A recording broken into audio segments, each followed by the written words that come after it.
Hello, welcome back to Secret Garden Tarot. We today will be continuing the Tarot 101 series, and we have moved on today to the High Priestess.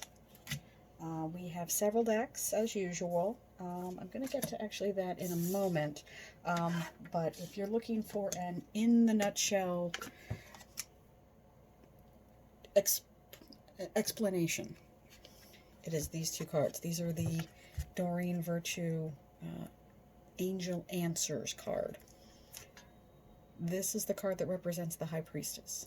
Listen to your intuition. If you pick up nothing else from the High Priestess, trust your gut, listen to your intuition. I do have some notes, so you'll hear me flipping some pages. She is all about, and often, well, I've never seen it not described since she is the High Priestess as a female. She's always illustrated as a woman.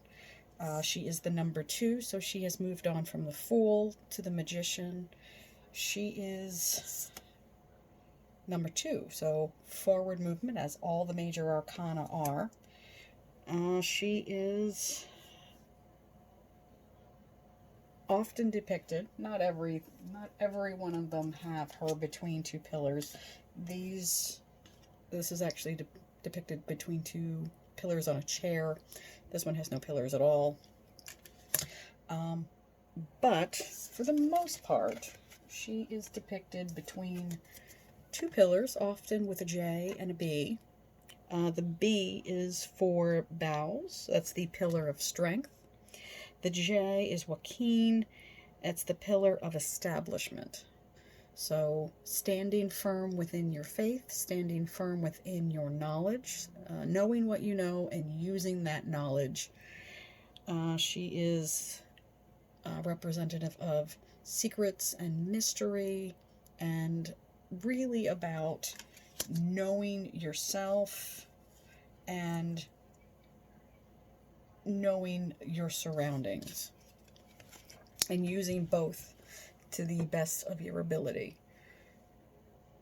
So she balances black and white. As you'll notice, there's a dark pillar and a light pillar.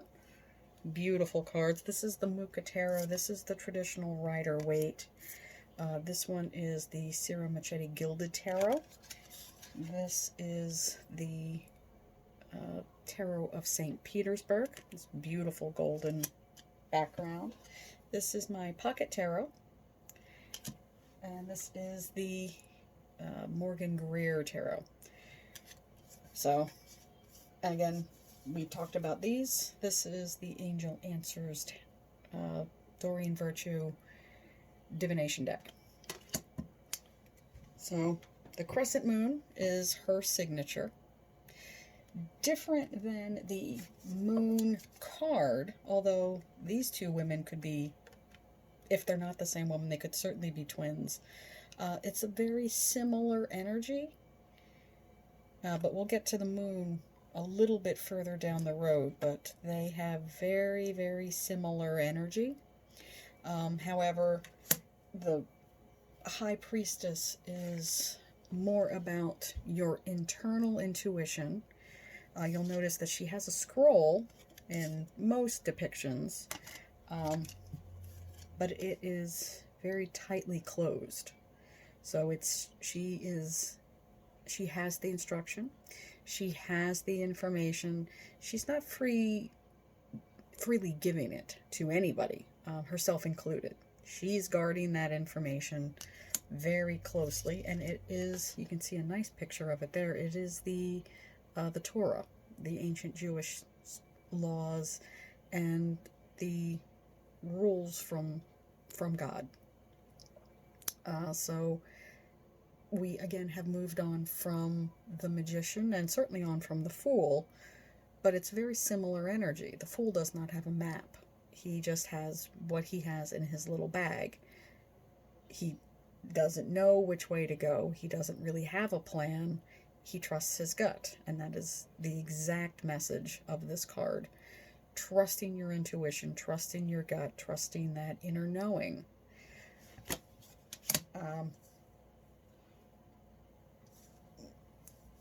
She is She does not second guess herself. She trusts that she knows what she knows. And yes, there may be information. It's a 2, so it's a very low number. Maybe hasn't learned all of the lessons yet. However, she is developing that inner knowledge, developing that those upper chakras. Which gets me to my next point. You'll notice that she is often in this beautiful purpley blue coloring on her cards. Even in this one. Oh, pardon me. Even in this one, her sleeves are purple. Her background of her chair is that beautiful midnight blue. She represents third eye and crown chakra energy. If I get my camera to focus. So those upper 2 really connected to the universe, all mankind, universal energy. She often has a headpiece in crowns, or in this one it's just stars. But she is the keeper of that wisdom. She is universally connected. Even in these, she's got this beautiful butterfly headpiece, transformative energy. Again, with that blue and purple coloring, 6th and 7th chakra energy. So the third eye sits, since we have her up, sits right about where that blue bead is, right between the eyebrows. Crown chakra is right where this light, this inner part of the butterfly is, mostly connected to the universe. So introspection will bring outward manifestation, connected to the universe, to all of mankind, to everything and everyone, through what she sees and what she can bring about. So again, when I say reading the whole card, we're going to talk a little bit about color theory here in a minute. Not a lot. I'm certainly not an expert on it, but when you see that purple color and there's certainly this watery blue color, it's those 2 chakras that are represented. The third eye, which is all about introspection, which is meditation, which is about instinctual knowing, and that crown chakra, universal connectedness. And again, you can see a nice big picture of that, really beautifully depicted. Her knowledge comes directly from the world. This is a globe that she's holding. So everyone brought into one mind, into one universal consciousness.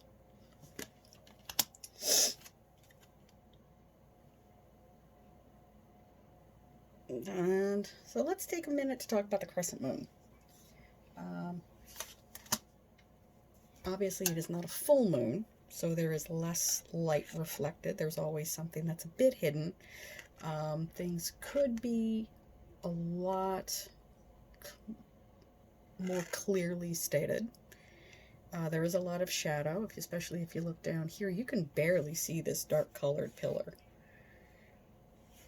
So there is this dichotomy here of what is known, that bright light from inside, versus the darkness of the nighttime. Especially since that crescent moon does not reflect as much light. If you've ever been outside on a really full moon, really clear night, things are very, very illuminated. As it waxes and wanes, it's less clear. There's less illumination. But again, making your own way based on your own judgment it can be a bit murky. She's got the scroll here, this bit of information, but she's not really looking at it. All of this information is really, really tightly bound up.